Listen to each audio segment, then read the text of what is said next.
Okay. Okay. Now we started recording, guys. Thank you for joining us. I hope all of us we are going to learn something from this session. Um, it's a pity, guys. Apologies. I have not been available in the past 2 weeks because we've had so much at work, shutdowns, closing projects, and I was doing a bit of traveling and everything else. But uh, here's the presentation. I have given it my all, and I was just doing a one-on-one session earlier, and I told my friend, I said, I need to finish off the presentation because I've just been cooked up with a whole lot of things. But thank you guys for attending. Let me start sharing the slide. Let me just do this. I'm trying to get to my, okay, let's do this. Those who are not able to attend, we are recording this session. They can catch up. And I think from here onwards, what I'm going to do, these sessions together with the recordings, I will share them in the group, with all of you who are subscribers, because one guy he did mention, and it's actually quite true, that we're sharing with everyone, but they are not subscribers. And this is very true. So, there will be information that I share over like every week on a weekly basis, starting from Monday, because I want to really dedicate more time to, these presentations, one-on-one sessions, group mentorship. We haven't had group mentorships, sessions in a while. And you guys, especially your subscribers, you paid for these services. And I need to do my bit. So for me to really make sure that I deliver as promised, I think we'll start focusing more on you guys who are subscribers, so that we can make sure everything is streamlined. The one thing which I tried even beginning of the year, I tried to get rid of the other two WhatsApp groups. But it's a mission, because it seems I have to delete one by one. I don't know what's up. They do this on purpose, because they want, as soon as you have a group, they don't want you to get rid of the group. They want the group to be there. It's good for them. So it's a challenge. Anyway, guys, the session for this evening, as I shared, since a few days ago, from thought to speech. Shout out to, I think it's Tagazile. She came up with the topic, and I said, okay, let me look at it. Let me go and do some homework. And everything that I'm sharing, guys, is mainly from my experience and a little bit of knowledge I have, from tertiary to working in the industry, and the mentorship and coaching sessions I've been doing with a whole lot of you. And obviously, internet is there. I go, sometimes I Google information, and then I verify, and then I put it against, my experiences, as I say, and I try to come up with something solid.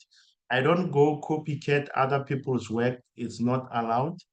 This is, I'm like the originator, you can say so. But obviously, none of us can be 100% originators nowadays. You can be 50% originator, another person 80%, another one 20%.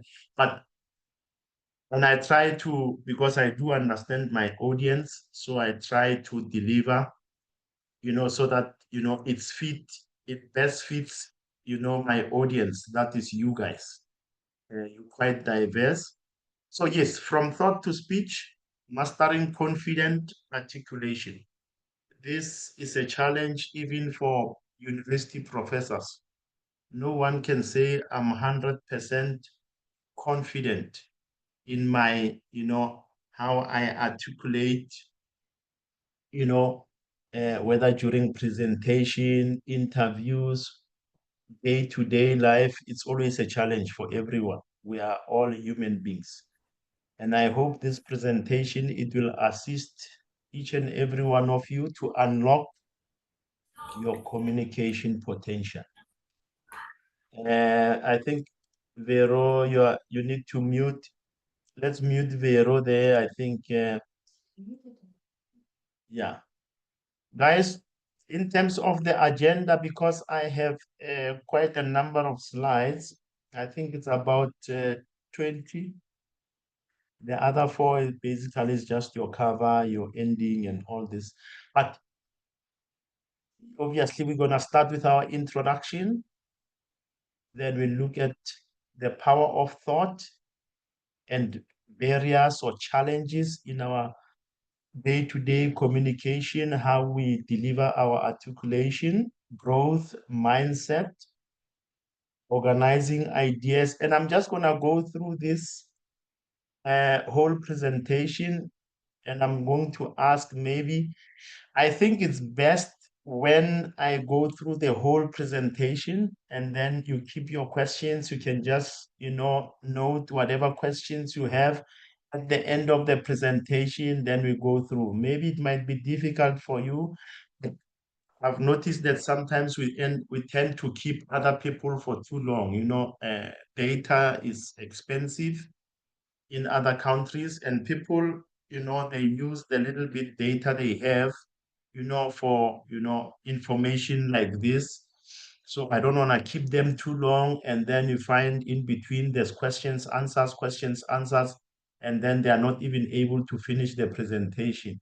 I rather finish the presentation at the end we ask questions.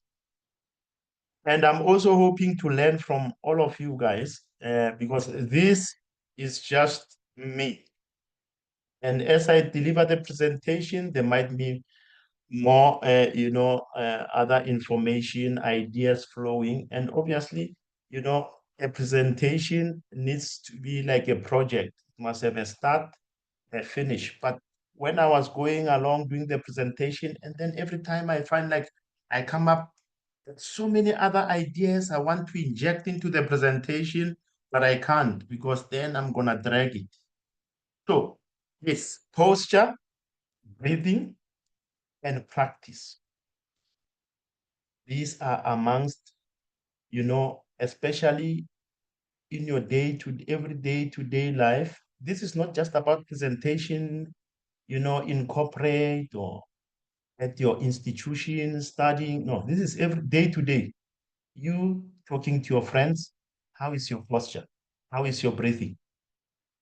Do you sometimes think first before you speak? Or you just speak and think afterwards? Or you start talking about things that you never thought about? Because practice does not only mean practice as in physical practice talking, it's also about, did you really think this through? Do you have your facts right? But vocabulary, do you read enough? A lot of us, we started reading a lot of books lately because then you find that, you know what, I need to really beef up my vocab. If I'm going to be starting a program like Kariba World, I need to beef up my vocabulary, because it also adds up to my confidence. Voice and tone. How do I master my voice and tone? Is it on the level? If I'm fighting someone, I'm angry, I want to show them that I'm really pissed off, my voice and tone will say it all. If I'm happy, I'm jolly, I'm playing with my daughter or my son, a 3-year-old daughter, my voice and tone will say it all. If I go for an interview, my voice and tone will say it all. When I speak, like even now, do I pause? Do I breathe? How am I sitting right now? My wife is next to me. She's looking at me. She can tell you guys that my husband, my chest is out, my stomach is in, I'm breathing freely and taking it slow. I'm pausing. She's even smiling. I mean, I know I'm very handsome and beautiful, but this is the life. Unique delivery. We'll get to that. You need to be telling a story. Always, I talk about this, even in an interview, but mainly during presentations. You want to be the center of attraction? Be unique. Don't copycat other people. Don't be someone who you are not. Tell a story. Continuous improvement, continuous learning, then we'll get to the conclusions. Guys, I just dragged it a little bit on the agenda because I was hoping to get, more people to start attending, then we can also include them. Now, let's get to our introduction. And just like the previous presentation, I'm just going to read through because I think I have noticed that this is, for me, the most effective way to get the message through to you. Because I can have a presentation like this. Sometimes I'll be presenting in front of a, maybe a large audience, whatever. Then I don't have to read everything like this. I can just have point form because whatever is here, and then I just have a leaflet. I know exactly for each point what I will be talking about. But in this case, why? Because we are not in one space. Number one. Number two, some of our members are not present now, and I want them to have a share of this information firsthand so that when I'm presenting now, even when we deliver the recordings, exactly it's going to be easy for them to grasp and understand the information. And because I'm not doing a video where I'm recording myself, it's quite different. But anyway, in terms of, let's go through the introduction. I'm saying here, effective communication is vital for the success across personal and professional domains. Very true. Whether in a professional space, in your personal space, whether you are studying, you are in your career, or with your friends, with family, this is very crucial. But how can one be effective in their communication? Confidence. Confidence in speech enhances leadership, builds trust, and influences others. Even if there's all of you in one room, let's say, for example, I'm the one coming to deliver a speech or, to chair a meeting, and everyone is sitting in the boardroom. When I enter and then I start greeting you, even my greeting, if my greeting is like, how are you guys? I'm talking low, I'm a bit shy, the leadership element will be gone immediately. Even the trust element, that this guy, we can trust on him, we can rely on him, it will be gone immediately. Even the influence will not be there. You'll be saying, guys, is this guy gonna steer this ship in the correct direction, or are we in trouble here? If I enter the room, my stance, the way I speak with confidence, the eye contact is there already. You say, yeah, I think this guy, we are in the right, we are we are going in the right direction. You'll see the leadership element there. Even the trust will say, this guy, I can trust him. is going to head us in the correct direction. And today's focus, transforming internal thoughts into clear, confident spoken words through practical techniques. And I put this here. Some of you might say, no, Kariba, we don't really think so. But this is me, guys. And, the thing is, we need to be practical. I don't want to be coming up with things that are unreachable. It needs to be anyone saying, this is practical, this presentation, your ideas, your advice. Yeah, I think we can do it. And in everyday life, this applies.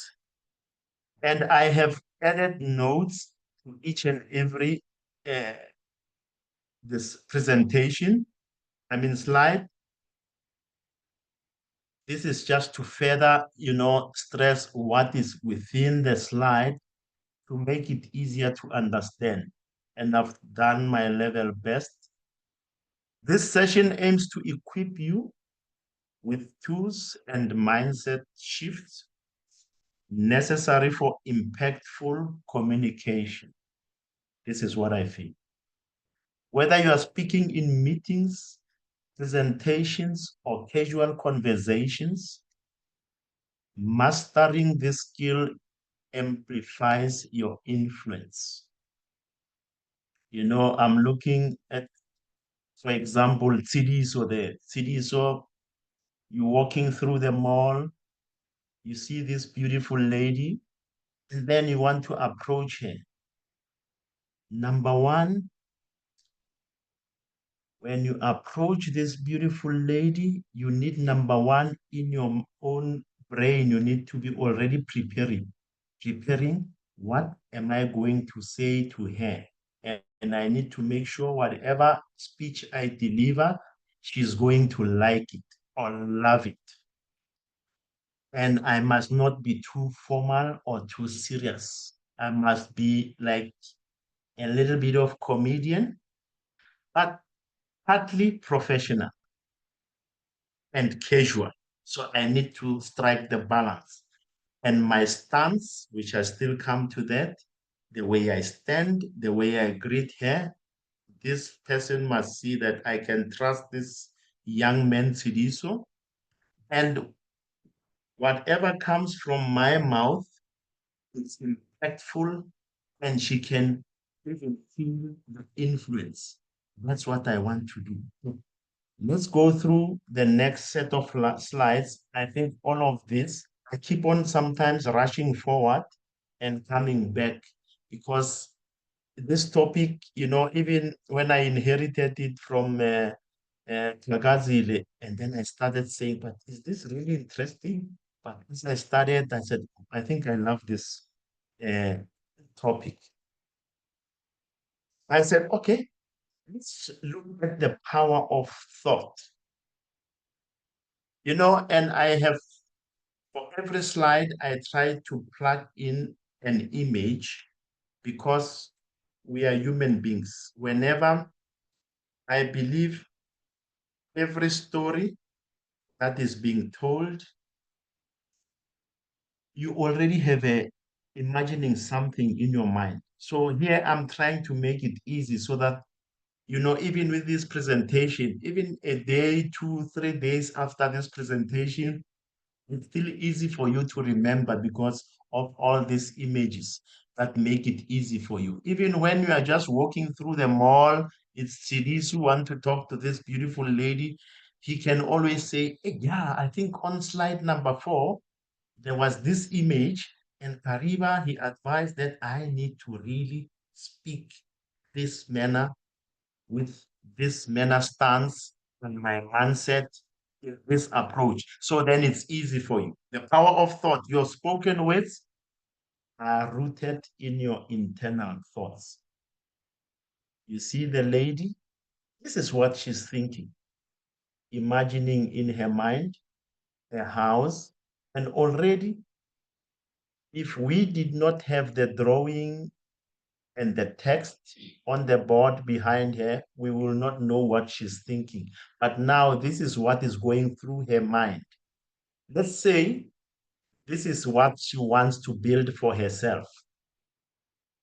Now she needs to go to an architect and explain, Mr. Architect or Mrs. Architect, this is what I want to build for myself and my family. Let's say she can't even do drawing, but now she needs to be able to take her thoughts and explain them effectively to this engineer or architect in the most simplest manner, but make sure it's effective communication that the architect from the word go, he or she can start drafting, making a draft drawing exactly what she wants. So this is me and all of you, because this is how impactful and effective communication should be something like. I am thinking about this design. I want person B or A to do this design for me. I don't have a piece of pen. I don't have a paper. I'm just telling the designer, this is what I want. And I need to make sure that the designer understands exactly what I'm trying to get through to him or to her. And when they make the design, I must be able to approve it firsthand because it's exactly what I asked for. So we say your spoken words are rooted in your internal thoughts. Clarity of thought directly impacts your confidence and delivery. Obvious. Mindset and internal organization serve as the foundation. Exactly what I was talking about. How you organize your thoughts internally and how you're going to deliver your thoughts to the person in front of you. Mr.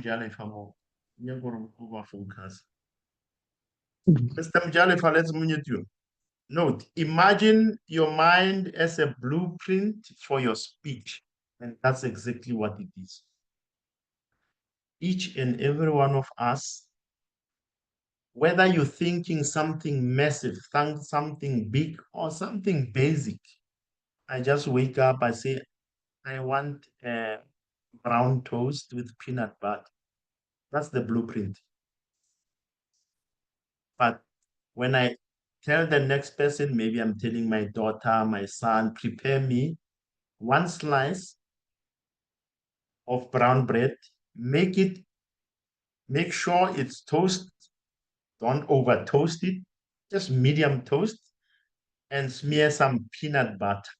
And I want that smooth peanut butter, because if you don't give those details, say I need a toast with peanut butter, then they take white bread and then they almost burn it, and then they smear like sludge peanut butter. And then you look at it, you said, no, but I wanted brown bread, one slice, medium toast, and the peanut butter, I wanted this thin, like pain. But you did not give that information.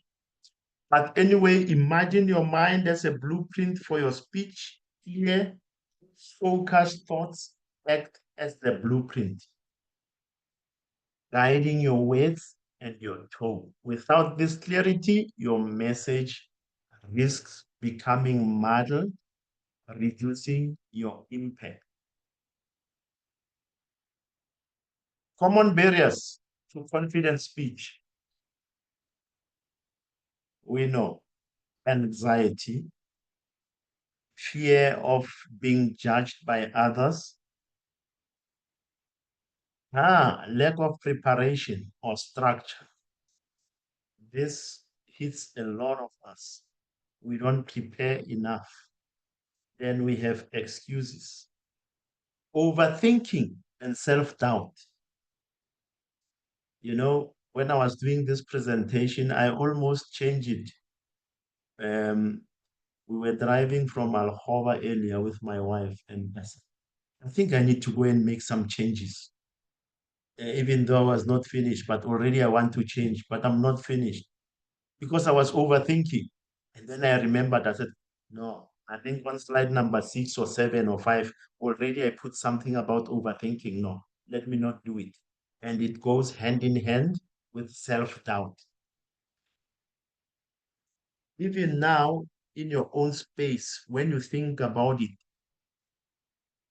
anytime in your life, whether recently or anytime, where you wanted to make so many changes or you started doubting, your decision making process, it was because now you start thinking about it and rethink and rethink and multi rethinks.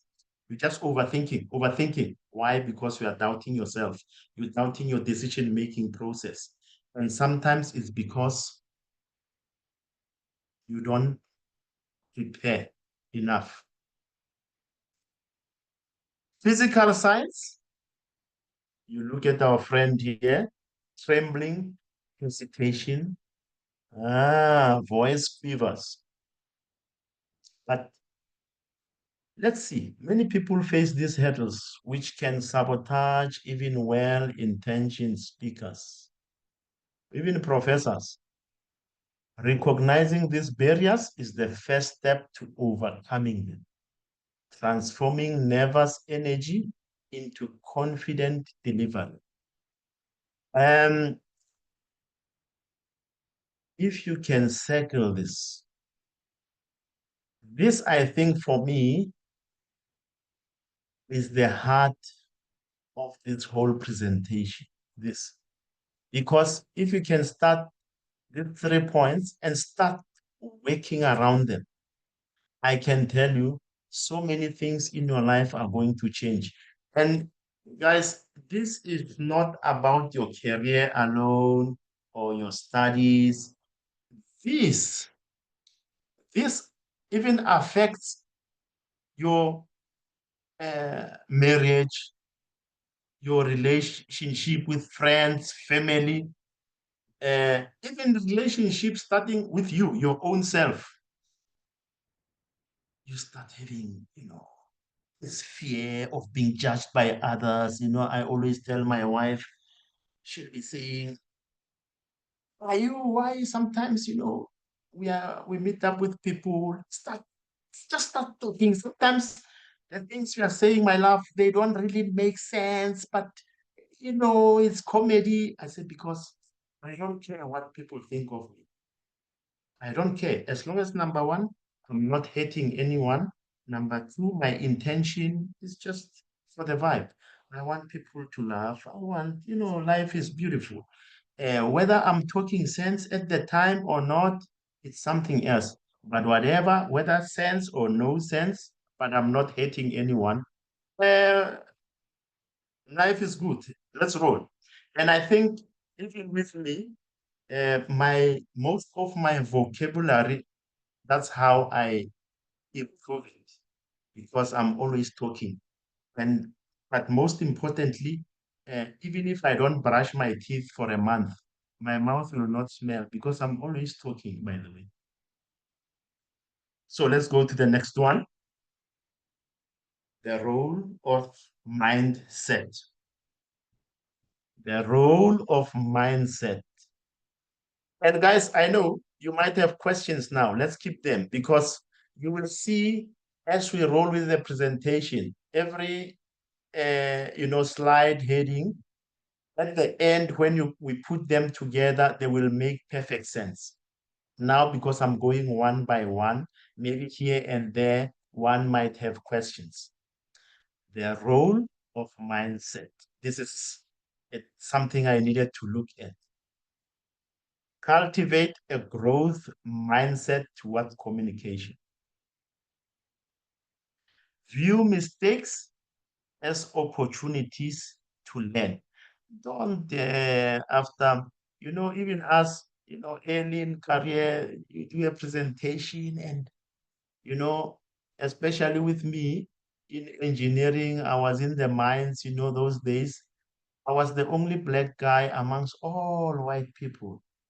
And, I had that challenge, then I have to do a presentation already. I will be judged even before I start the presentation. Already they say, this one. For me, when I looked at all those, it was for me opportunity for improvement, opportunity for improvement. So when I stood up to present, I made sure, number one, before the presentation, I practice and I make sure facts are there. Number three, I prepare a list of questions that they might ask me and answer them myself. Like I used to make double handling. And when I make mistake, I always say apologies. I think I made a mistake here, but I'm going to correct it. It's opportunity for learning. And next time I will make sure I do it correctly. And people started respecting me because I own my mistake. And even with my presentation, when I finish, every time I will ask them, I say, guys, I'm still a new graduate. And I would appreciate, you guys give me feedback how you think my presentation went, areas of improvement, and all of that. And then now they wanted me to present every month, with management meeting. They say this one we like it. This one is different. This got this own taste. And I started acing presentations, Use positive affirmations. I am prepared. I can do this. When you present or when you talk to people, and don't say, they say, okay, Kariba, are you going to be available tomorrow? We must go and buy groceries at 11 o'clock. I say, I'm not sure, but I will see. There's already doubt. No, I need to say, no, I'm not going to be available there at 11, but I will be available at 2. Okay, we like this guy. Kariba, are you prepared to assist this person? They are not doing well in their maths. They did not do well in their maths exam last year. Are you prepared to assist them? Yes, I'm prepared, but I will only do it between 7 and 8 p.m. You see, so even whether you're presenting, whether you're with friends, tell them and don't be afraid that I'm going to say something and then I'm letting them down. I feel very bad. No, don't do that. Say, yes, I can do this. Or you have an uncle that says, family, that's how they are. An uncle calling, Chana, please say, I did 7,000 rand. Say, we have this challenge. And I say, uncle, I gave you money the last time. You did not give it back. You did not even contact me to say, Mchana, I have these challenges I won't be able to give you. So you disrespected me. This time I do have the 7,000 rands, but I'm not going to give you because you owe me. You need to pay me what I gave you the last time. And then we start a new transaction. You need to be upfront and you need to be open. Say, I'm not prepared to give you, or yes, I will give you. Don't don't be doubting and this. No, refrain, nervousness, as excitement or anticipation. When they say, Kariba, come and do a presentation at Aramco like this. Uh, Obviously, you get nervous. You start asking, who's my audience? Say, oh, this management or this one is the big shots. These guys, they know way more than me. What am I going to present to these people? They are like 10 times more intelligent than me, but I never say this to myself. No, I'm excited. I say, yes, yes, now I'm going to show them. I am going to share them. That this big head is not just carrying water, it's got brains. I'm going to show them. And I'm willing to make mistakes. I'm ready. I'm ready. If there's mistakes there, I'm looking forward to those mistakes because it's opportunity for learning, opportunity for growth. So you need to be excited. Your attitude, which is what I just displayed now, your attitude shapes your performance. Approaching speaking with a mindset of growth reduces fear. This is exactly what I just said to you. I'm excited. I'm willing to make mistakes because I'm not perfect. And those mistakes are room for improvement. That eliminates, for me, it does not reduce the fear, it eliminates the fear. It boosts the resilience, confidence, and this is exactly what I just mentioned, encourages continuous improvement. Now, how do we prepare our thoughts before an interview, or it's so going to approach this young lady at the mall, preparing his thoughts now? Organize your ideas via outlines, bullet points, or mind maps. I know a lot of a bit more professional people, they'll be doing this, what they call mind maps and stuff. We all actually do it, but we're not aware. Me, I'm a bullet point guy, and this works for me. Even before talking to anyone, already, whatever in my mind I put, it's like I can see those bullet points, like I can just see them. So each and every one of us, it will really help all of us. You need to have your own strategy, a strategy that is easy for you. For me, bullet points, and it does wonders for me. Focus on core messages rather than overwhelming details. Don't go into too much detail that you're not even sometimes really familiar with. So don't derail. Like now I'm presenting this, I have this presentation. If I start, that's why even here I use bullet points, because I know it always, if I feel like I'm derailing, the next point will bring me back. The next points bring me back. But if I had written paragraphs, imagine if I had paragraph, paragraph, then it's too much. Even for you guys, it's like, oh, this is all overwhelming information. Why Kariba is doing like this? But because this is how I think,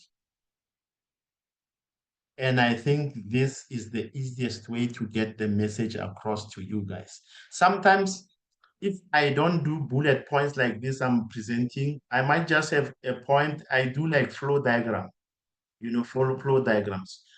Because this is just a slide, I don't have enough space. But flow diagrams also, they do work for me, but not in cases like this. Practice mentally. This is Tidisona. He's approaching the lady. Lady, inside of him, there's there's a lot of, also nervousness and boiling point, and he's thinking, he's practicing. It's like already saying, I love you. He say, no, I cannot just tell you I love you. You look beautiful. It's too much. How are you? Who are you? Already he's practicing. He's walking. The most important thing is approaching. Practice mentally or in writing before speaking. Remember, this writing, for me, is not just writing physically with a pen and paper. No. In my mind, as I'm thinking, I'm trying to organize the ideas in my mind. At the same time, I'm already doing this, introducing bullet points and writing in my mind. It's more like this information is in front of my face. I'm already putting bullet point number one, writing. I'm already writing. I'm writing in the air, writing in my mind before I speak. And when I start speaking, then I follow whatever I already put up there. Use visualization techniques to rehearse your delivery. As I said, even here we have images for each and every slide. for you, you're preparing for your presentation or for whatever it may be, track some images. Or for me, this visualization is more like images. For someone, maybe you want to just hand draw things. Or, I had friends from high school and even university where when they practice for exam, then they will use different colors. They will write, like organize your ideas. For example, using a red pen, then everything here black pen. Because for them, the main core is organize your idea. The rest, they can always talk about it, even if they are not looking at the presentation. Then you say, focus on, then use this one with a red pen, core messages, and then the rest leave. So it's up to you. We have different techniques, but for me, whatever I write, I'll have an image. In the olden days, we didn't have, such, access to all this. So I'll make a sketch. Preparation transforms your internal chaos. I say it's chaos because there's no structure. That is why you start preparing. It's like spaghetti junction. So you start straightening out everything so that it flows well and it's easy to understand. Your internal chaos into structured clarity. Visualizing your speech helps solidify the flow and boosts confidence. You know, if you are able to see or visualize your speech, and then for you, it's easy to understand what you are presenting in your own space, then definitely is going to be the same for others. And I hope even now, me, as I go through this, it's the same. Clarity of purpose. Clearly define your goal for each speech or conversation. Clarify, define your goal. Sorry, something disturbed me. Clearly define your goal, because if you're not defining your goal, just like you start a business or you start anything, and if you don't have a mission, you don't have a vision, then you're going to have a challenge because you don't really know this arrow that I have, which direction is it going? Where should I shoot this arrow so I know I followed it? You're playing soccer. If you don't know where you're going to score your goals, where are the goal posts, you're going to have a problem. Understand your audience's needs and expectations. I think even me here, I do understand your needs and expectations. And this is the reason why, or when I delivered the introduction, that's exactly what I mentioned here in the introduction phase, to say this session aims to equip you with the tools and mindset shifts necessary for impactful communication.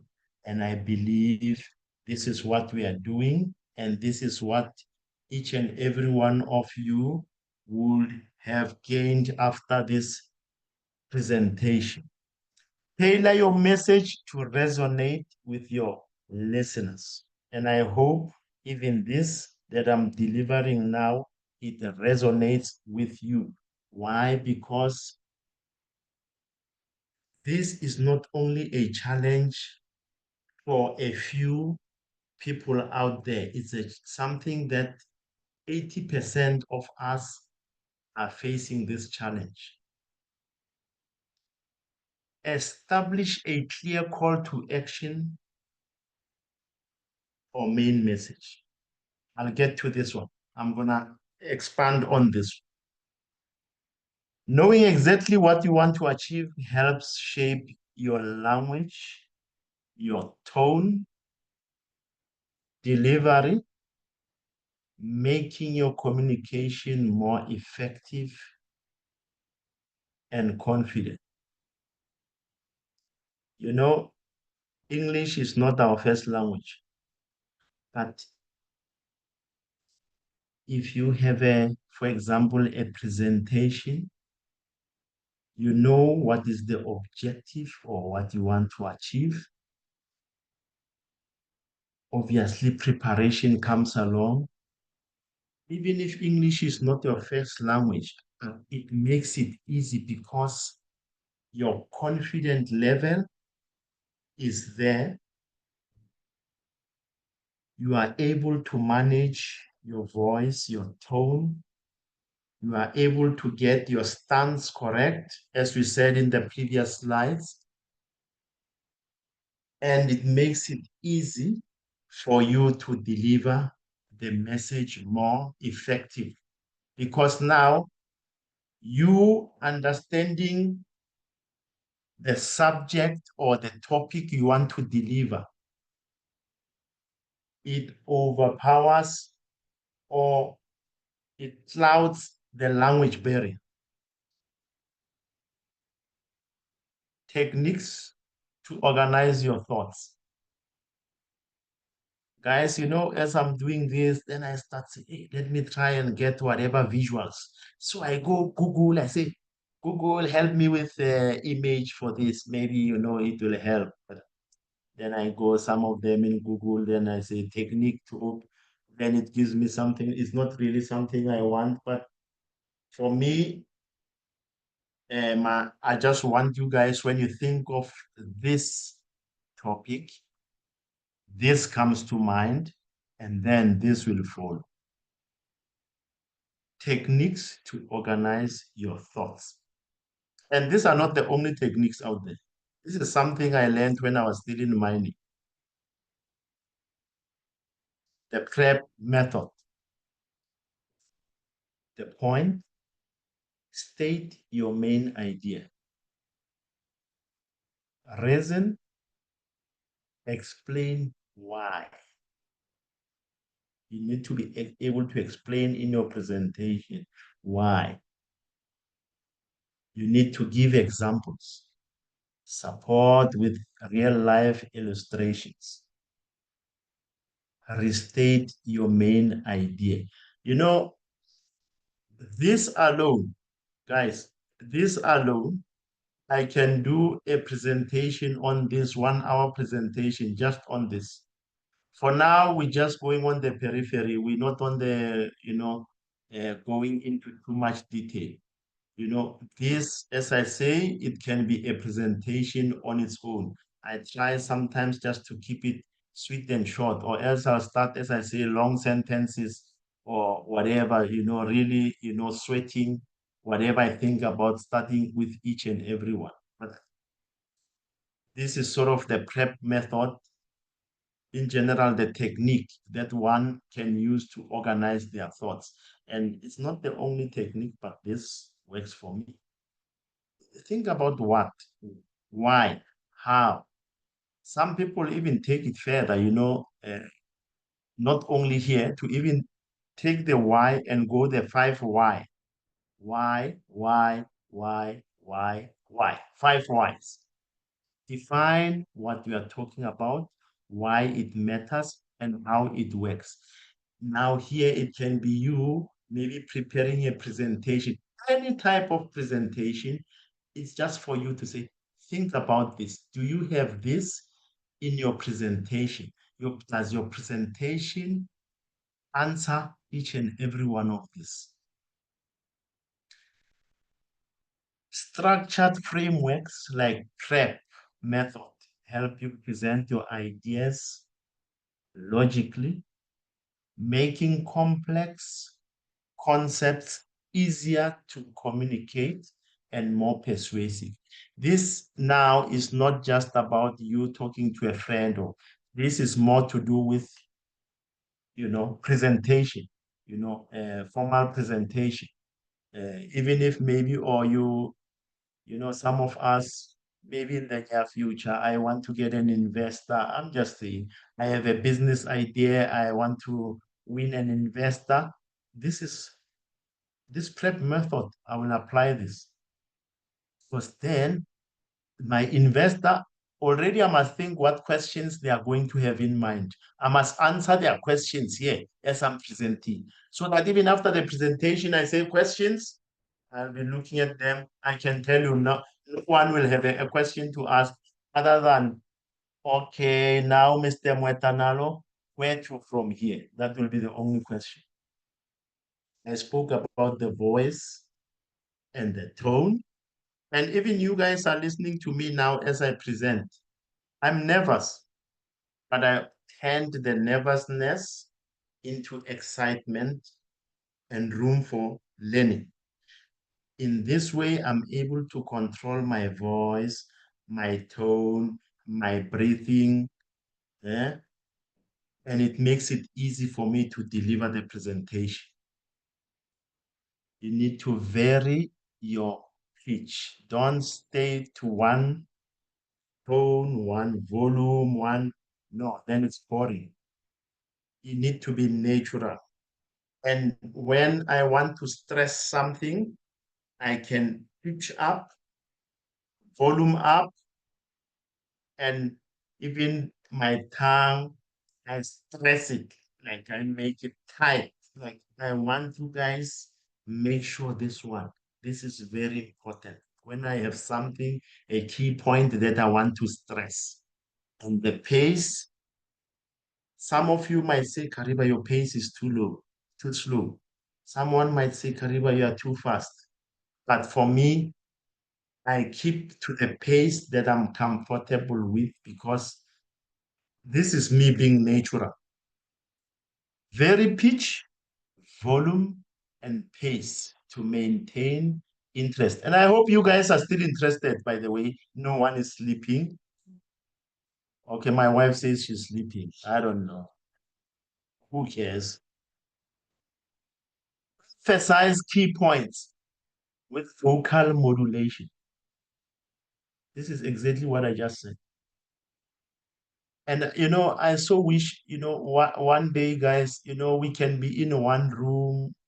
I don't know, wherever, somewhere, or Johannesburg, or where I can be presenting like this, then we are all face to face. Because, these things of, online and virtual, and for me, it's like fake. Because now you are not really seeing me, and then I'm just talking. And anyway, this is the way of life. And we are miles apart, thousands of miles apart. So but if we were face to face, I think even my presentation, and you look at me, the way I stand, the way I move my hands and everything, because I wanted you guys not only to be taking what is on the presentation here, I wanted to lead by example. And even you will be able to say, but Kariba, you were saying, this is the stance, this is how you stand, but you were doing slightly different. Tell us. Maybe I can also learn a thing or two and make some adjustments because, learning day in, day out. Just your tone to match message seriousness or enthusiasm. Very important. Practice projecting your voice confidently. Lately, I have, daughters that are going to tertiary, so I'm teaching them this. This is one of the areas I'm actually guiding them. I say, if you don't speak confidently and you're gonna go out there to the world, university or technical or technical or whatever, there now you're gonna start your real life and you are not confident. People are going to take advantage of you. People, number one, will think you are dumb. They will think you are stupid. They will think you are weak. Even though you are not weak, you are not dumb. But this is the impression that people have. So you need to play by the rules. Number one, confidence. But confidence that comes with facts. Whatever you speak, think it through, and think it through in your home language. Don't think in English. You are not Englishman. Think it in your Zulu, in your Pedi. But our children now, they're going to these private schools. I'm worried. I'm worried they don't speak our Spedi and I'm worried. Anyhow, your voice is a powerful instrument. Your voice is a powerful instrument. You know, I've said this before that the people making the biggest, uh, money nowadays is not engineers, it's not doctors, it's not, no, it's motivational speakers because they can do this. This is what they're doing every day. They are using their voice to earn wealth. Very powerful. All they use is their voice, nothing else. They don't have to spend money on, doing this, that, building something massive or high capital. No, only to spend money on them learning. And then they use their God-given voice and whatever intellectual, as people are reading. They don't just go stand in front of thousands of people and say, I'm going to motivate you, but you need to obviously be well learned in some areas and so on. But the biggest tool is your voice. Play around with your voice, just like singers. Singers, most of them, it's all about their voice. You can have the instruments around them and the dancing and this, but the most important thing is the voice. You remember Pavarotti? I don't know if you guys know Pavarotti. Oh, very powerful. Variations in tone and volume can evoke emotions.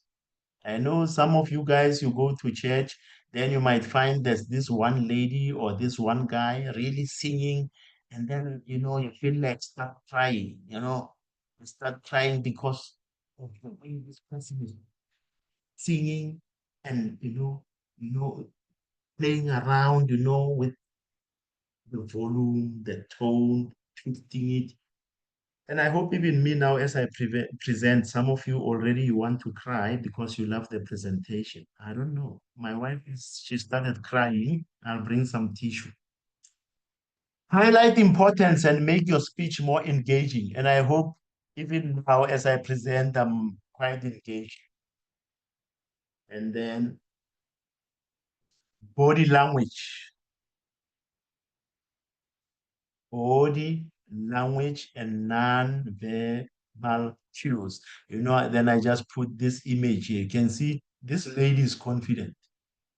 She's very confident. I wish I can be confident like her. I don't think I'm this confident. Maintain open posture and a confident stance, especially when you're doing your presentation or you're going for an interview, the way you sit, the way you greet, the way, or your eye contact, or you're standing in front of a large crowd, you are doing a presentation. Posture. Number one, before you open your mouth, the first thing is your posture. We say, is this guy hungry for success? Is this guy, does he know what he's going to deliver? Is he sure or what's happening? Already this says a lot. So you need to, this is the first thing you need to get right. Even if you don't know the subject, but just stand like this. This is how I always stand, by the way. Use gestures to reinforce points. Yeah, I'm doing that now, but you can't see me. Make eye contact to build connection. I just said this, very important, especially when you are in a meeting around the table, you are presenting. Me, when I'm presenting, I don't look at the people. I don't look at people in their eyes. Once I start presenting, I look at their foreheads. I'm all about foreheads. I don't look in their eyes because sometimes the eyes, you know, you start think, hey, am I making sense or I'm boring or what? So I just look at their forehead. So I'm all about sizing foreheads. I already know a lot of foreheads, the design and this. So I look at foreheads. Some are big, some are this. Who cares? Smile, smile, and facial expressions too. convey the sincerity. You need to just be normal, be natural, be yourself. I will be smiling, but people will think this one he likes smiling, but hey, they don't know. I'm actually smiling at the foreheads. I don't smile at them. So non-verbal cues often speak louder than words. Exactly. Confident body language supports your message. Even before you start speaking, already it says a lot. You can see that this one is our president. It builds rapport and increases your credibility that this one I can believe. Imagine even now you walk through the streets, this lady says, I can be your personal trainer. You see, yeah, yeah, this one can train me. Now you meet another one standing like a giraffe. Says, I can be your personal trainer. Say, yeah, no, not this one. No, not this one. Breathing and relaxation techniques. Hmm? Very important. You know, uh, people, especially from Asia, they do this. They charge thousands of US dollars, and a lot of Americans and British are going there. They charge them just to teach them traditionally, as Indians, how you must breathe and how this, supports your body relaxation, even oxygen flow through your system, blood flow, and how this not only supports, as I say, oxygen flow, but increases your oxygen intake in your system, and you become younger for long. You're gonna pay thousands of US dollars. I think I must go there one day. One day I will go there also, just to learn how to breathe. I think my breathing, sometimes I'm breathing like I'm hungry. I don't know.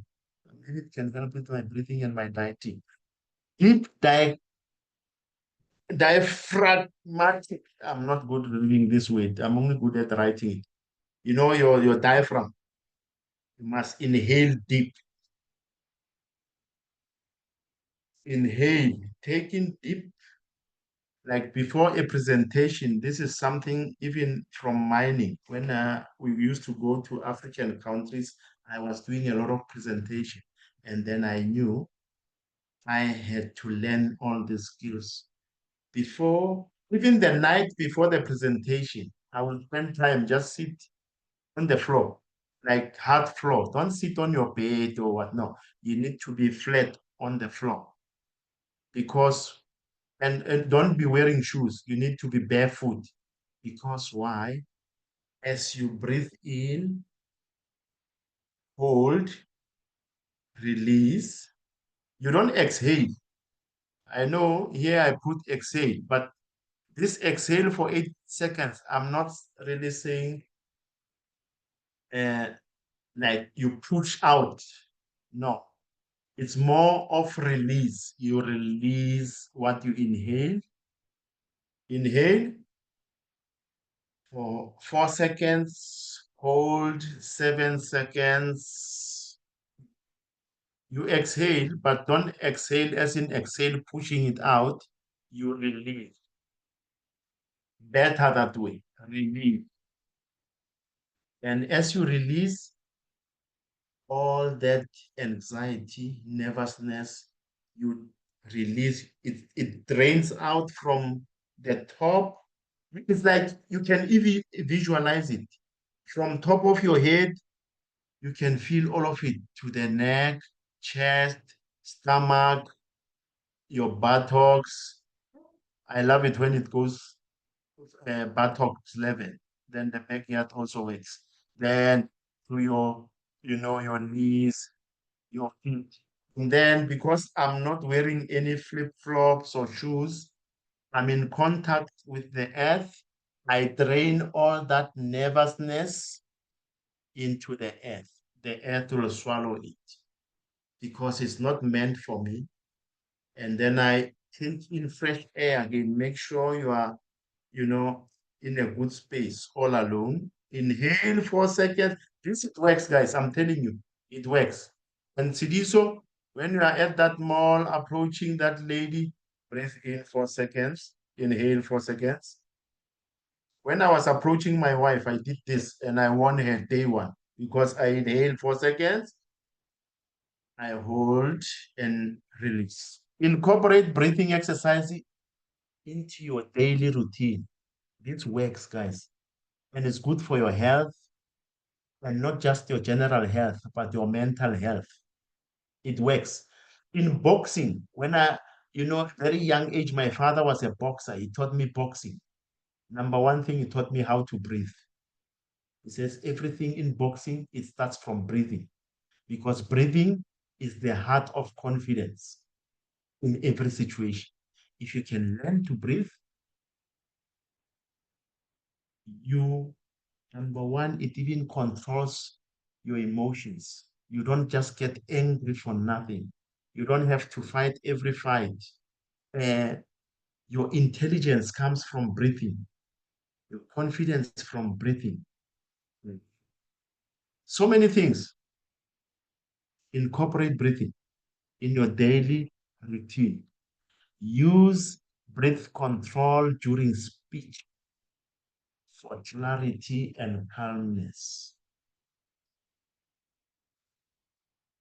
I'm just reiterating.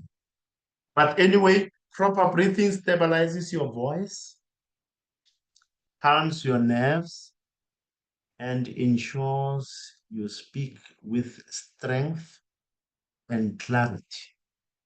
Even if English is not your mother tongue, even if you are speaking in French, it's not your mother tongue, it don't matter. These breathing techniques, it works for every language because whether you are Arabic, you are an Arab, you are an Indian, you are a Zulu, you are a Xhosa, we are all of us, we are breathing. And it's the same breathing techniques we have to learn. We incorporate this. Guys, this is free. No, you don't have to pay anyone to teach you this. Inhale 4 seconds. And when you do this, just don't think about anything else. That's why it's always best. You need to be in a space where, you know, your daughter is not here, your son not here, your wife is not here. You need to be alone, completely alone. You don't want disturbance. It must be just you and the world. Case closed. Then you'll get it right. Let's move. Practice and repeat. Repetition. Repeat.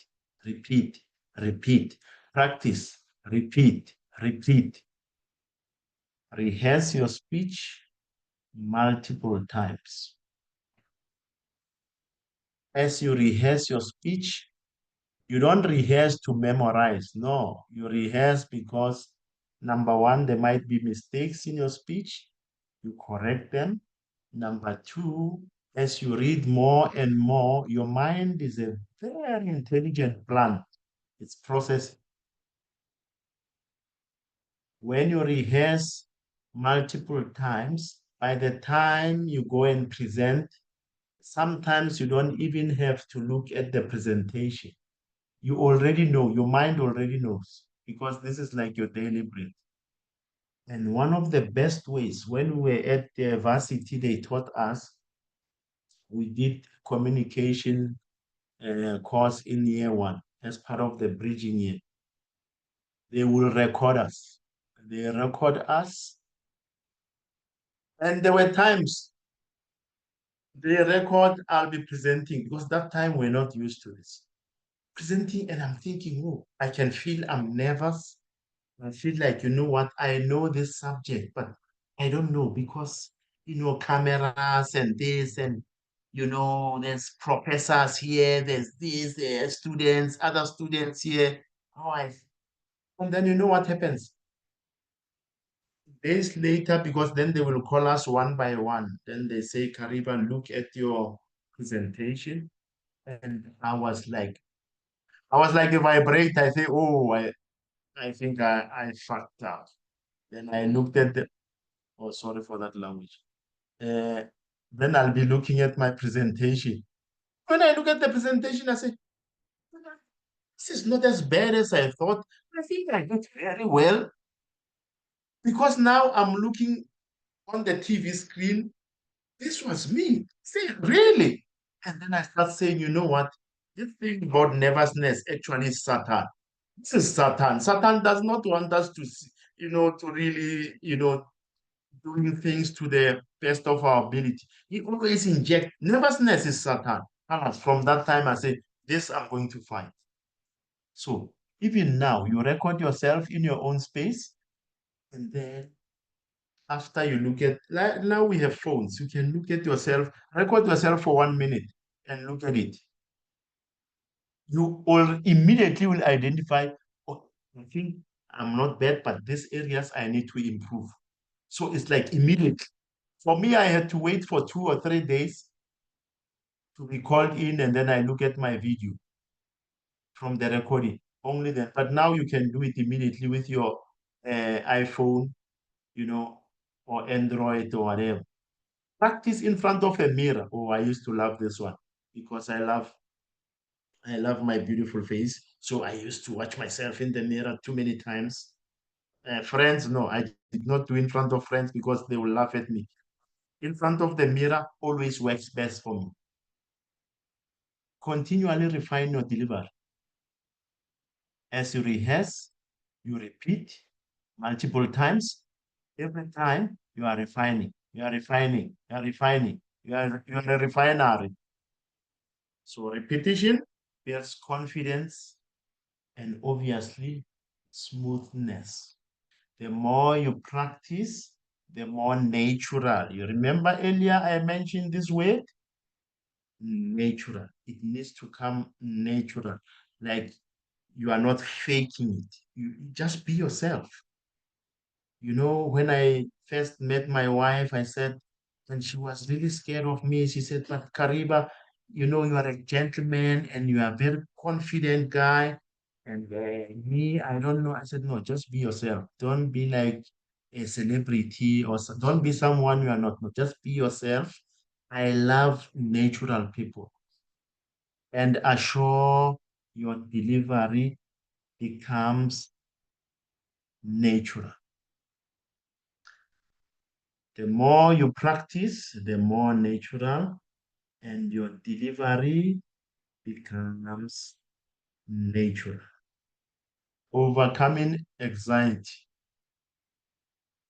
I said earlier, visualization, number one.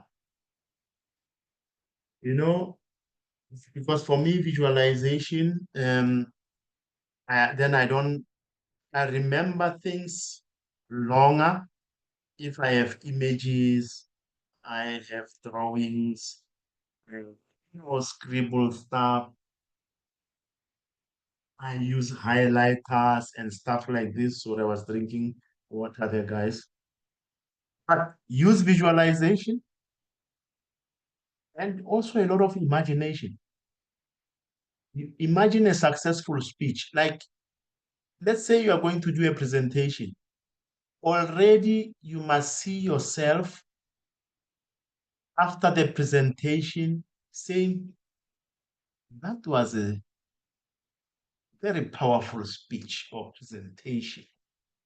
So you want to already, they say if you want to be a king, think like a king and start acting like one.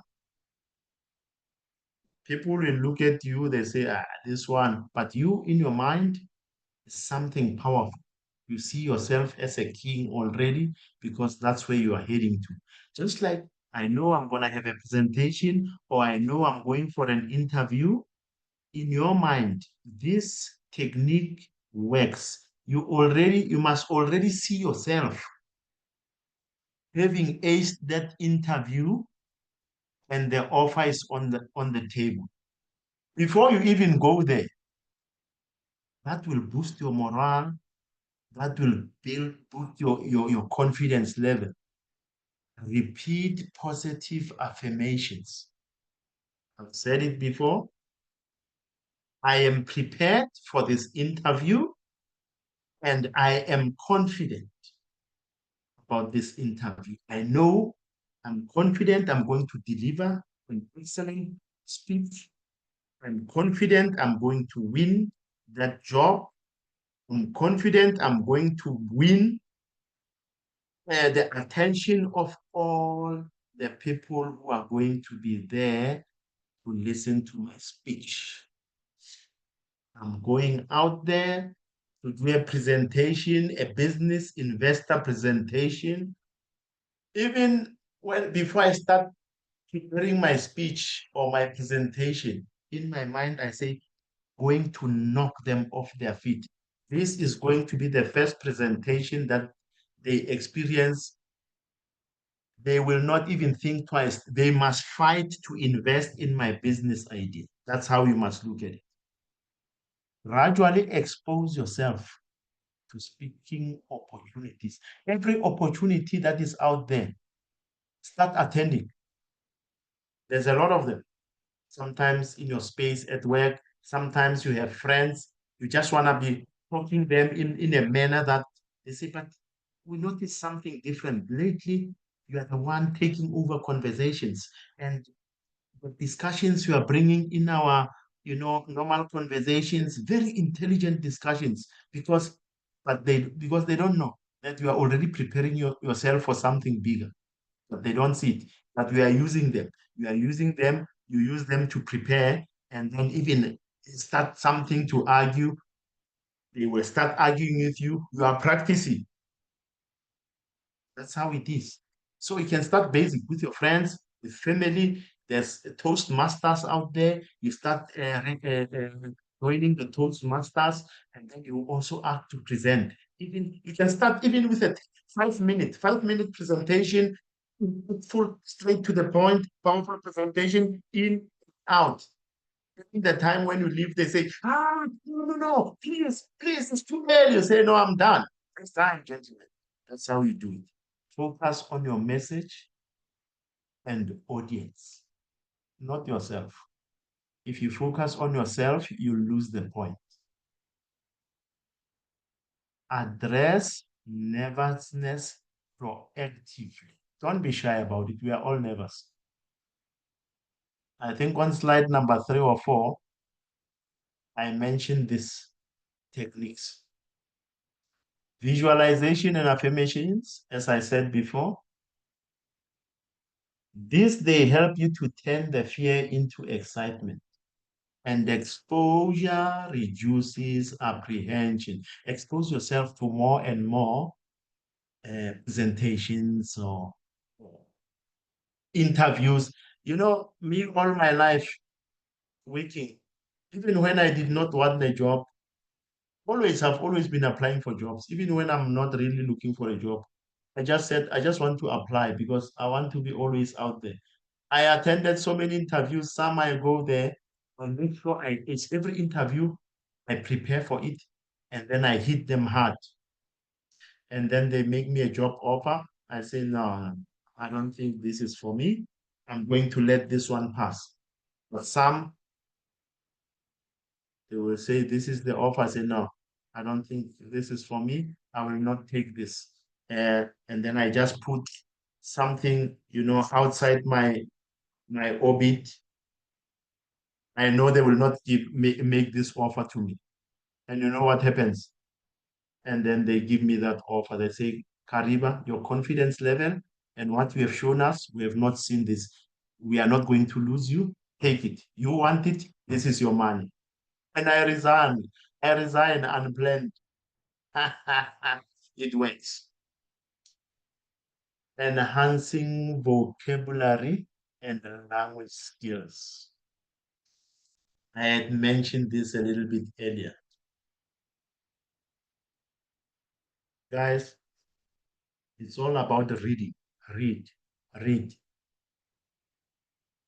You need to, don't just read every book. Some of you like novels, read those. Some of you, my wife likes horror. So she will be reading the Stephen King. Me, I don't like that one. If I read it, I will not sleep. Me, I just want to read cartoons. Tintin. I like the Tintin cartoons. Those ones. Those are my, because I like a lot of, I want to be sick. I want to, read, okay, Tintin is saying this one is saying this, and yeah, I want this one with all the, figures there. I don't want to be reading something, there's no picture, there's not no image, no nothing. And I fall asleep. Read widely to expand your vocabulary. I have daughters here. My daughters, they are very powerful here. You know, I spend so much money on books, and when they speak, but I'm just worried. Now they cannot speak my mother tongue. They can't. They are always speaking English. I'm very worried. I'm very worried. Use precise descriptive language. Even me, I'm learning every day. I'm not there. I'm not yet. I'm not there yet. But someone like me, what I do, because I'm not a novel guy and all this. As I say, I read cartoons, but lately I don't even have time to read cartoons. Then what do I do? Because I want to be learning, maybe, for example, I was talking to one guy earlier. I'll be learning about how to develop a website. Then I take a course. That's how I read. That's the only way I read. It must be something that's going to add value to me, either career or business. I don't just read novel because after reading that novel, the only thing I'm going to grasp is the vocabulary. But I want to read something that I can turn into a business or I can use in my career. So that's how I do. Others do it differently. And yeah, this, you know, when I was when I started with this program, doing the YouTube channel, doing some presentations on my own, I started realizing even myself a lot of this like this filler with a lot of them. And then I said, I need to get rid of this because that's when I will record myself and then I listen, I watch. I say, no, I'm boring. No one is going to watch this. I'm very boring. And I'm speaking Sepedi English, Sepedi Sesotho English. And then I said, I need to start getting rid of this. And a lot of us, we fall into this pothole. Like, no, practice paraphrasing, express ideas differently. Everything is about practice, practice. And even when they say expressing ideas differently, you need to be able to take one idea, express it minimum 3 different times, the same idea. Then, if you are able to do that, you know that your vocab is on another level. But if you can only do it once, you're going to have a problem because when you start delivering your message, some people might not be able to understand or to grasp it in this one way that you are teaching. So you need to be flexible. You need to be able to maneuver because this one person might be smart. You say it once, they understand. But then the next person might be on a different level. So you need to be able to cater for this guy once off, but I can be able to come and recycle it in a different angle. The same thing I'm explaining, but then this one now starts catching up. But I don't want person number one to become bored. So if you guys maybe have been following my presentations, some of the things I end up recycling. I will say one thing in slide number one. I might come back and say it again, slide number three, different, because I want to make sure I fill the gap of the one who did not really grasp the message. So this is what I always try and do. Even now, as I'm presenting, like we are on slide number 15. Some of these things you may find they come from slide number 3, number 4, number 5. A lot of repeats here and there. A rich vocabulary allows you to articulate ideas more effectively. they boost your confidence, and obviously your persuasiveness, because you are able to flex out. And your voice and your tone, we spoke about those, that obviously follow your confidence level. You are able to articulate easier, play with vary your voice, your tone, and you are able to stress, where you want the message really to be through, to say this, I want to make sure everyone understands this, to stress it. And even, obviously, all of this we said, they follow your breathing technique, your calmness, you being natural, don't fake it. Using examples, very important, and stories. I love stories. That's why Kariba Well is a pot, because this pot, growing up, we used to cook a lot of meals in the village. We'll sit around the pot, and everyone from the village will come and will eat from the same pot. And at that time, whether you are from a rich family or from a poor family, it don't matter. We are all the same, eating from the same pot. And then there'll be a lot of stories being told by our elders, using examples and stories. Incorporate relatable stories to illustrate your points.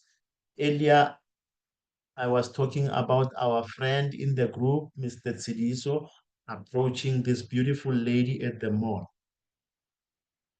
I love that one.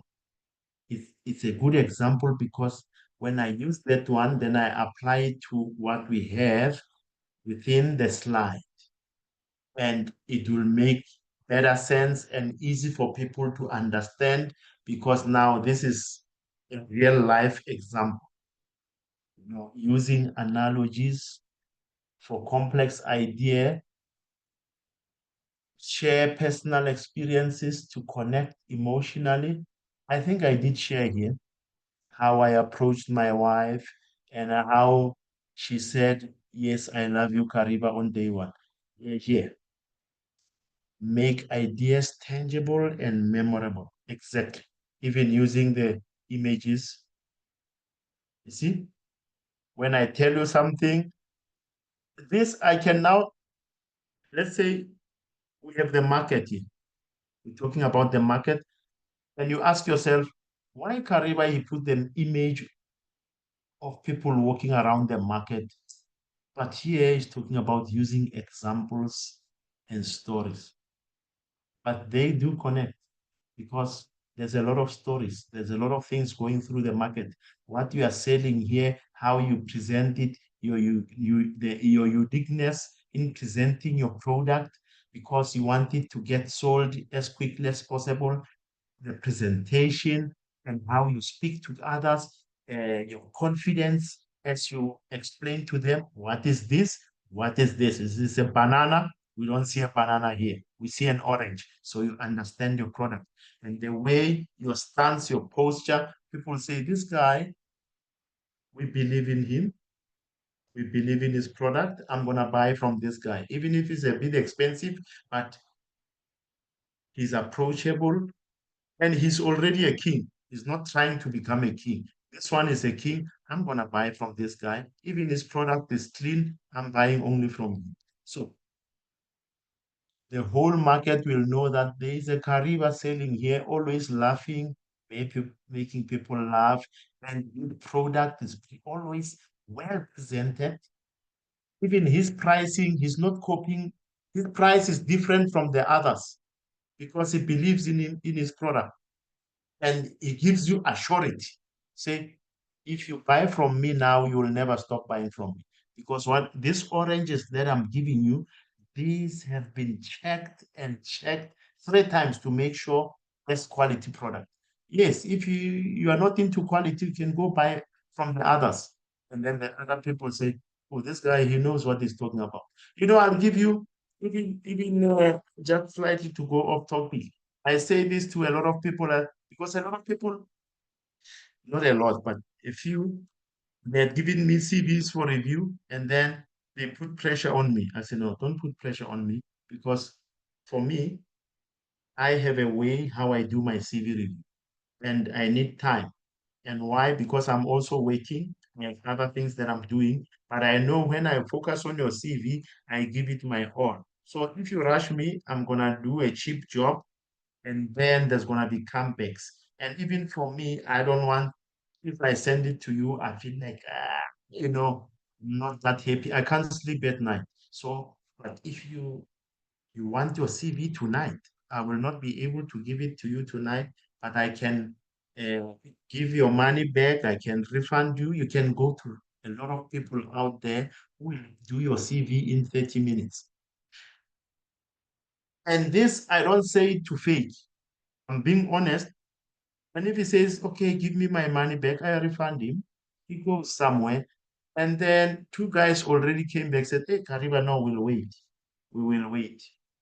Yeah, what you said made me think that, you know what, first time I come across someone who's willing to refund me my full money and go and do my business elsewhere, it says a lot about you. So I will wait. I say, yes, good things come to those who wait. Okay, but anyway, to note, stories captivate your audience when you're doing your presentation. Put it in a story format. We want because when you present, you tell a people, you don't just present, facts. It can be facts, quite a factual, professional presentation, but if there's no story behind, people you might lose touch with the audience. If you guys remember Barack Obama, before he became president, there was one speech that he made, and 2 or 3 years later, he was president of the United States. Only from that one speech, because he told a story about where his parents came from, how they met in the United States. Basically, his whole background, and from then to where he was, how he made it through, how the United States government supported him and his family. That speech, because of the story he told, he became president. And the same thing can happen to you and me when we do our presentations, whether it's in a CV, in a job interview, or general presentation, whether business, whatever presentation it may be, handling questions and feedback. This is very important. Listen attentively and actively. And even me, sometimes here, I'm still working on this. I'm not on that level yet because I talk too much. So I need to slow down. This is an area for improvement in I'm working on this. One day I will get it right, but I have a plan. Respond clearly and confidently. Manage difficult questions professionally. If you don't know the answer, be honest and say, okay, I never thought about this area, but if you give me time, I can take your contacts, I can go and do more research and come back to you with a proper, clear answer. Currently, I don't have the answer. Be honest. View feedback as a growth opportunity. When people say, your presentation, it was boring, very boring. Or your presentation, it was not, it did not have the beef. It was not that much, we did not really learn much from your presentation. You were talking the obvious. You said everything that we already know. We thought it will be something, that, will make us grow. Look at it positively and say, yeah, no, I'm going to take this feedback with my head held high, and I'm going to correct my mistakes and improve on it and be excited about it. Effective Q&A demonstrates mastery. And before even this, as I said, every presentation that you do, or even going for an interview, don't just prepare on your side. You need to prepare even questions that might be posed upon you and answers how you must respond.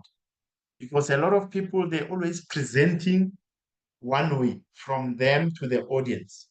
They forget about from the audience to them and vice versa. It needs to be not a two-way. It must be a three-way. When you prepare, it's three-way. You prepare to present, you prepare a question from the audience to you, and again, you prepare an answer from you to the audience. So it's three ways. The power of pausing. Use pauses before and after key points. This helps you, it gives you time to think, to organize your thoughts. And when your audience look at you, when you do it this way, they say, okay, this guy, he knows what he's talking about. Even the confidence in you starts building up because you breathe in, you hold, you exhale, even during your pauses. Emphasize important messages. Don't just keep your tone level. You remember I said, even in my presentation, I might be repeating things, but from a different angle. Voice and tone, once again, coming up here. Emphasize important messages. Avoid filler words. You remember we mentioned this? Pause intentionally. It gives you time to think and reorganize and move. It's a breather. Allow listeners time to process. When I say something, you see, sometimes even me when I'm speaking, I keep the slide on for longer. As I'm reading through, I'm talking, I'm giving you time to also read at your own pace and digest the information. Pauses add impact. They help reduce nervousness, and filler sounds. They give your audience moment to absorb the message. This, guys, even at an interview, even if you get to an interview, they say, yeah, yes, yes, we don't have much time. We are rushing. Quickly tell us about ourselves. No, take your time. Don't listen to them. If you follow from what they are saying, you say, yeah, yeah, we're rushing. It's not moving. Please, quickly, quickly. It's about yourself. No, don't be quick. Breathe in, hold, breathe out. Life is beautiful. If they don't give you that job, who cares? It was never meant to be yours. Do things your own way. Because if you are going to rush, you're going to make mistakes because you become more nervous. And they do it intentionally. You see, even when someone going for driver's license, you know, in our days, we'll get into the truck. Now I'm going for drivers. I'm going to be tested. This traffic cop, guys, he will just come, jump in and say, let's go, let's go, let's go. And he's doing it on purpose. Because when he's saying, let's go, let's go, let's go, me, I have my seat belt on. He's not putting his seat belt on. He just said, let's go, let's go, let's go. He's rushing. So let me put gear number one, let's go. He says you failed. Why? Because you did not tell me, your passenger, to put my seat belt on. You just listen to me. I say, let's go, let's go. And I'm not playing it safe. You failed. You are not going to get your driver's license. So, same thing in an interview or even any presentation for that matter. Don't, when they rush, no, do things your own pace. Be yourself. Developing your personal style. Be authentic and true to yourself. I think this is what I just said. Be yourself. Don't let other people force you indirectly for you to do things, you know, their own way. No, no. You have a image here. You see what this lady is doing? This, let's say she's a teacher, for example, is preparing all of this. You know, this is art class. This is how she wants to convey the message to her students. And then she says, I'm going to start doing this differently because the message I want to get through, it will be easier this way. And so, no one has ever done it this way before, but she knows that this method is going to work. She's unique. She's coming up with something original, authentic. Find a delivery style that suits your personality. Exactly what I just said. Incorporate storytelling. I've said it before, and once again, I'm bringing it. Always storytelling, guys. Don't leave the storytelling behind. And the humor. And I think I already done this. My wife was smiling and laughing. I think this I won. I won here. Use your natural voice and gestures. Once again, don't try to imitate someone you are not. You are going to have problems. Just be yourself. Basically, what this is saying is just be yourself, be natural. Make sure there's always a story to tell and a little bit of humor. It helps. This, before your audience starts laughing, this, you are already laughing inside. It relaxes you. Get rid of the nervousness. Authentic speaking fosters trust. When I went for the Saudi Aramco interview in 2014, when I got there, I told them about me taking care, of pigs when I was still young, and we had goats and this. Yeah, they were laughing. And before we even started talking about the job itself, uh, them asking me about mechanical engineering or anything, they were still more interested in me growing up. I say, those stories. So village there, Thomas Kariba, how did you slaughter the pigs? Because we hear that they make too much noise. I said, oh, let me tell you. Oh, you guys, you don't know. They were already more into my storytelling. They didn't care about the rest.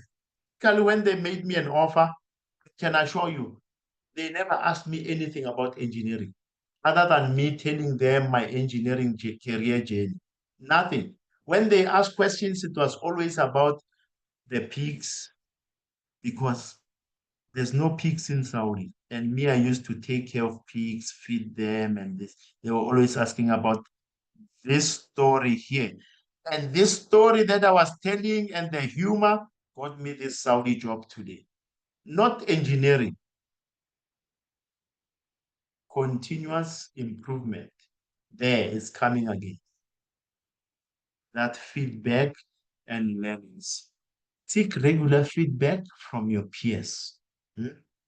I spoke about joining the speaking clubs like your Toastmasters to improve, to improve. Attend workshops and seminars. There's a lot of them nowadays. We don't really have them. I'm in the desert in Saudi, so I don't have access to this other than virtually. And me, I'm old-fashioned. I'm not really into this virtual stuff. We are forced, obviously, to do them. But people in the like cities, Al Khobar, Riyadh, and this are happening. People do attend. If I was there, I would do the same. Obviously, practicing diverse settings. This will help you a lot. Great speakers are lifelong learners. Very true. Learning every day. Embrace ongoing opportunities for growth and obviously continuously refine your skills. You see, it's coming back again. If someone did not catch this on slide number 4, when I said the refinery, I'm bringing it here again.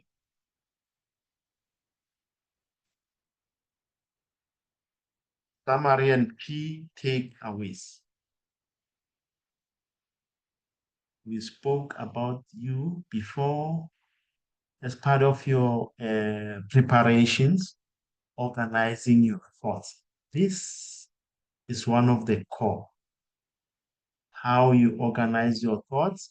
It's not a one-time or once-off process. is an ongoing process that comes during your preparation. Clarity starts within you internally. I spoke about Mr. Tsidiso going to the mall to approach the lady to propose to her. Already, he'll be organizing his thoughts whilst walking or approaching the lady. This is Mr. Tsidiso. Yeah, Mr. Tsidiso.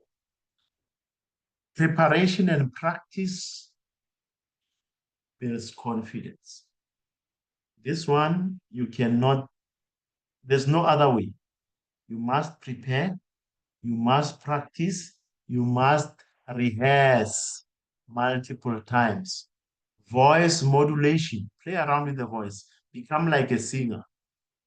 You know, even me, I'm a great singer, by the way. I'm a great singer. But since I'm in Saudi, I'm not really practicing much, but I used to be one of the most powerful singers out there. Uh, I was not a celebrity. I'm not a celebrity, but I know here, very powerful. Body language, very important. You know, remember on the other slide, I showed the lady how she's standing in the middle of the city, New York City or Sentin City, whichever one. Body language, very important. Don't be standing up. When you are standing, you are doing a presentation or you are at an interview, the way you are sitting, you know, it's like you want to slide underneath the table. No, you will not get that job. If you are presenting in front of whether two, three, large crowd, you are standing up, you know, hold your head high, your neck straight like a giraffe, you know, your shoulders, make sure they are, you know, flex, but don't let them go to bed. You must show that, you know, I'm here, I'm present. I need you guys to feel my presence. I'm here and I know what I'm talking about. I know about this subject or this topic that I'm going to deliver today.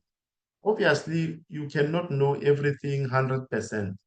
Some people are smarter than others, but the little bit that you know, you say, this I'm going to present because I'm a master of this topic at this level that I am. I'm not a professor, I'm not a doctor.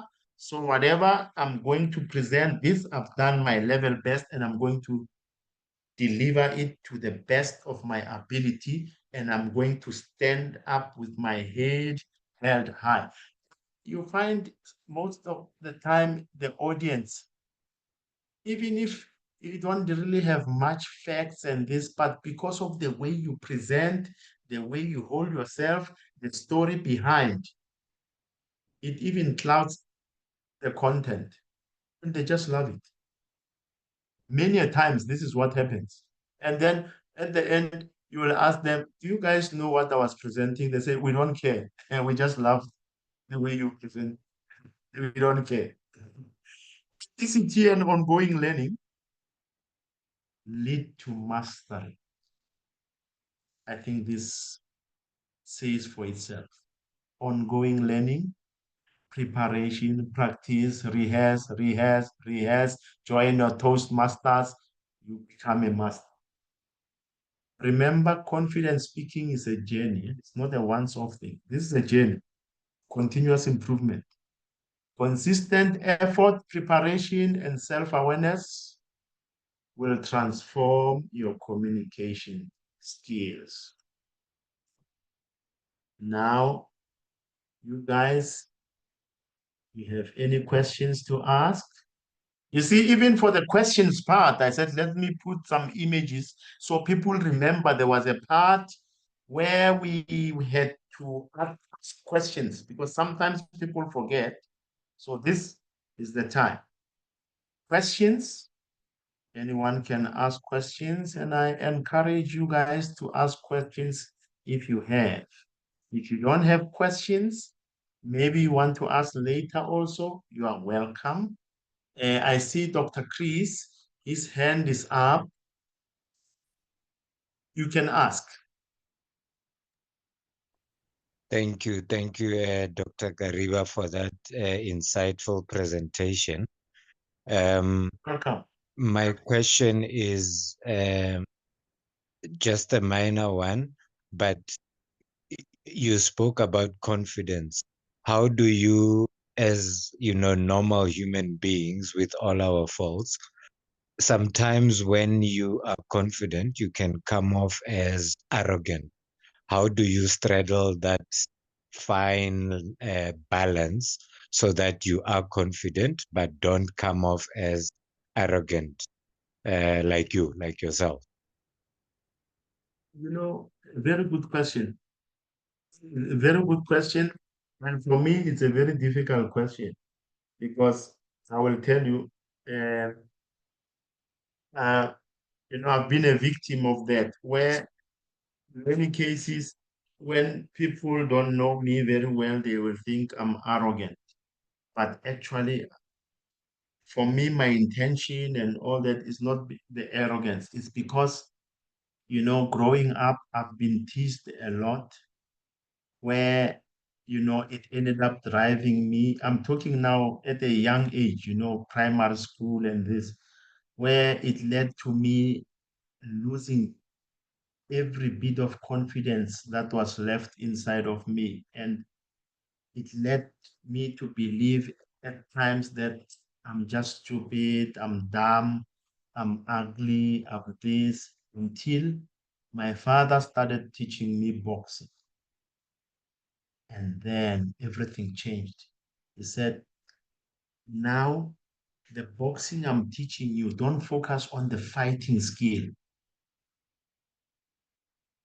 I want you to take what you learned now from the boxing, that you, from where you are to now, you you basically a boxer. You can fight anyone, you can stand for yourself, but how about you take this, apply it in your speaking, in your mind, how you speak to others, how you address others. When people want to take advantage of you, you are able not to stand for yourself physically, but you use your mind. The power is in your mind, how you're going to speak to them. So sometimes, I hope I'm explaining clearly because sometimes, even during our sessions, I might sometimes want to become impactful, but then to others, it comes a little bit negative. And it's something I'm working on. But to answer your question is me, number one, just be yourself. Just be yourself. Don't try and imitate others or try to adjust. Only adjust if someone brought it to your attention that we think you sound arrogant or you look arrogant, and then you do some introspection and say, because this also is continuous learning, we can never get it right. We are continuously learning about ourselves and, recalibrating. So you want to recalibrate your actions, the way you do things, because we want to become better people. But you don't want uh, to consider other people out there. You over consider them, and then you end up dropping your standard. You don't want to drop your standard. You say, I am confident because I am smart, I am intelligent. I am a good person. I'm a God-fearing person, and I'm a hard worker. I'm consistent in doing good, and I'm learning continuously, and no one is going to come to me and oppress me. So this is me. This is me. Because as I say, where I come from, these things used to happen to me. And I'm trying to answer you, but I know, as I said, it's a difficult question. The recalibration, and sometimes I calibrate myself and I think I'm getting better. And then one day I hit another hurdle. They say, you just see a person saying, you can just see in their eyes, they're saying, Kariba, you're just full of yourself. No, that's not me. But the Okay. same attitude, I take it to an interview and then I ace it. Why is it my confidence level? And I don't think I'm overconfident. It's just me.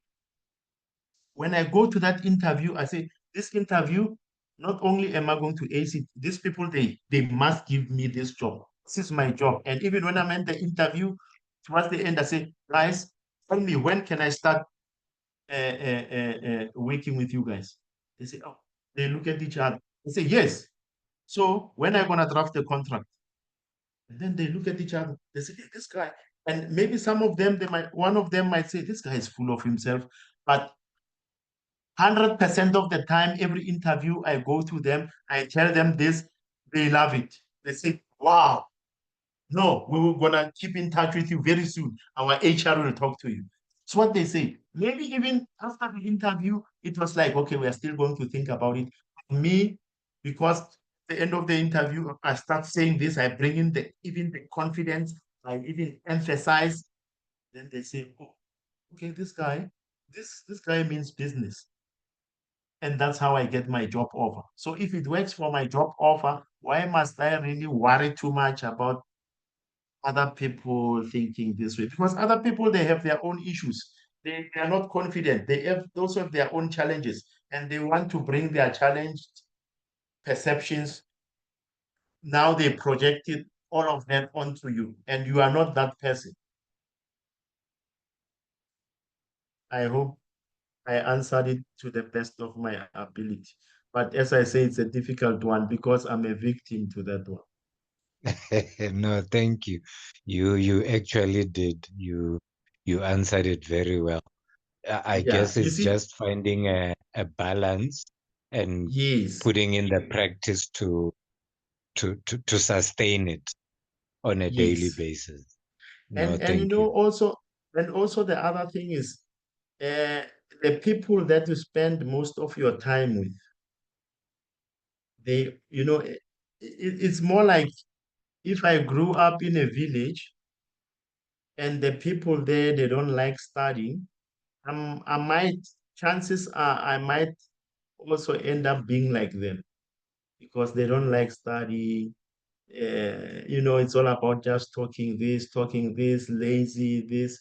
But if I'm in a village where, we are all encouraged to go to the library, we have a library, we must study, it's all about, uh, continuous improvement. You must learn, you must do this. I'm also going to be, you know, uh, my local colleagues, friends, because then I'm gonna love study. So sometimes, if there's no competition, you are just going to be on that same comfortable level. But if there's competition around you, you always want to compete. You also want to compete always. Not in a bad way, Yeah. but you want to improve yourself. So now I'm busy competing with people around me and pushing myself to become a better person. Then 2 months, 3 months, 4 months later, I go back to my home village where I grew up. And it's a pity. A lot of the guys, they gave up. They gave up in life. They gave up on everything else. They don't see the light. They've lost hope. For me, when I get there, I speak with force. I speak with power. I try to show them the way. And then they say, this one thinks is bad. But actually, I'm giving them faith. I say, you cannot do this. You're still healthy. You are even younger than me. Come, let me show you how you can do it. Let me show you. It's not about you looking for a job. No, but I guide you on how you can start your own business. Something small. Make 20 rands a month. Next year, you make 40 rands a month. It's all about growth. He says, no, you just saying this because you are in Saudi. What am I going to do with 20 rands? I said, it's not about the money. It's about direction. If you take 20 rands, you make it every week or every month. Next month, you want to make 40 rands. So your graph is improving.